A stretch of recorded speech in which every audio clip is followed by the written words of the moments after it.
Let's move on to this now before I go. The future of autocrats is darker than it seems. That's according to Human Rights Watch's Kenneth Roth. He says democratic leaders need to do better, though, to meet global challenges. He and his team have released the Human Rights Watch World Report 2022. It describes the human rights situation in close to 100 countries. Well, to talk more about that report before we go is Kenneth Roth himself to tell us a bit more. So this is encouraging in a way, Mr. Roth. You saying that, the future of autocrats is darker than it seems. It seems to me to be going against the general belief and against the grain. What in the report has led you to that conclusion that the future is darker for autocrats as opposed to democrats? Well, I have to say I was surprised too, but when I started looking back over the past year, what we saw is that when you stand in the shoes of the autocrats, the prospects are relatively bleak, and there's several reasons we say that. First, we've seen these broad popular movements for democracy. People take to the street. They want to oust the autocrat, even at the risk of being detained and shot. And we've seen this, around the world in places like, Hong Kong, Myanmar, Russia, Belarus, Cuba, Nicaragua. In Africa, we saw it most visibly, I think, in Uganda and in Sudan. And Sudan is impressive, where, despite this brutal military, people keep coming to the streets insisting on democracy. Second, that we've seen that there's been increasingly coalitions built spanning the political spectrum from left to right to try to oust the autocrat. That happened in Israel, that happened in the Czech Republic, it's happening today in Hungary and in Turkey. And as a result of these pressures, autocratic leaders are increasingly resorting to just utter sham elections. They used to try to manipulate the election, tilt the balance, the playing field a little bit, figuring they could prevail that way. But today's autocrats no longer trust that they can win even a manipulated election, and they're resorting to what you might call zombie elections. And a perfect example of that is what Ugandan President Museveni did. He was facing a very serious challenge by the singer-turned-politician Bobi Wine. And what he did is his forces literally shot at rallies for Bobi Wine, used the pandemic as a pretext to shut them down, and essentially stole the election.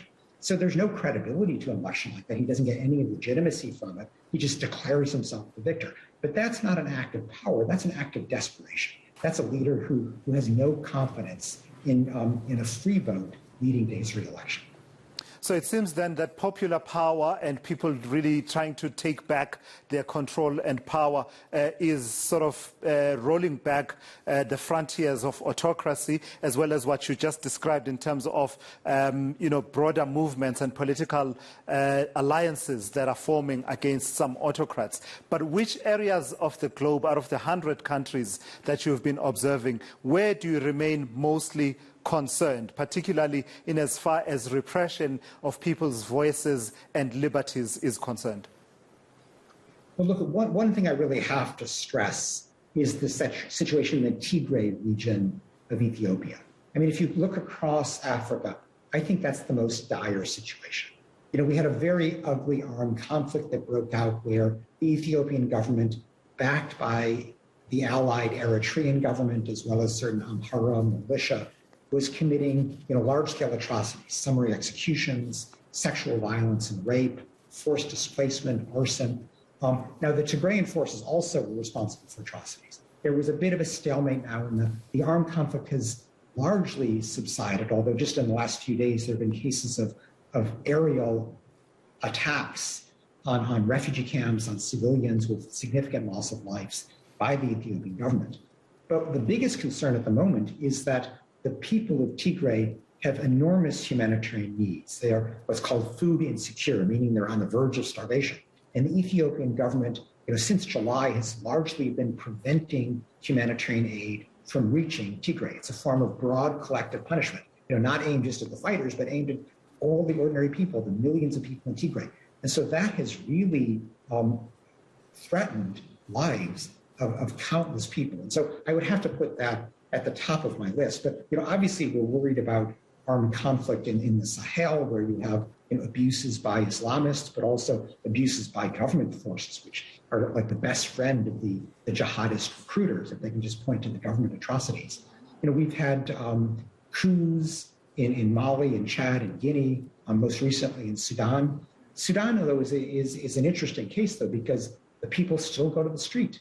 They still are pushing for democracy. They succeeded in forcing the beginning of a democratic transition that has now been stymied by the military, but the people are not giving up. So that gives me quite a bit of hope. It shows the people want a government that is responsive to their needs. It's not just, paying off its cronies, and they're willing to risk their lives to get there.